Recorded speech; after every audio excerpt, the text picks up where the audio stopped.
बचपन से जो बहरा कान था, आज प्रभु यीशु मसीह ने वो टोटली हील कर दिया है। इनके गर्भाशय में 750 ग्राम का एक फाइब्रॉइड सिस्ट था।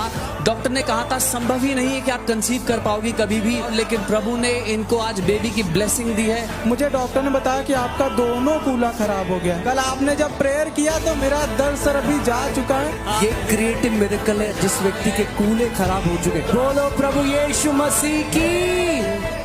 जो मनुष्य के लिए असंभव है वो परमेश्वर के लिए संभव है।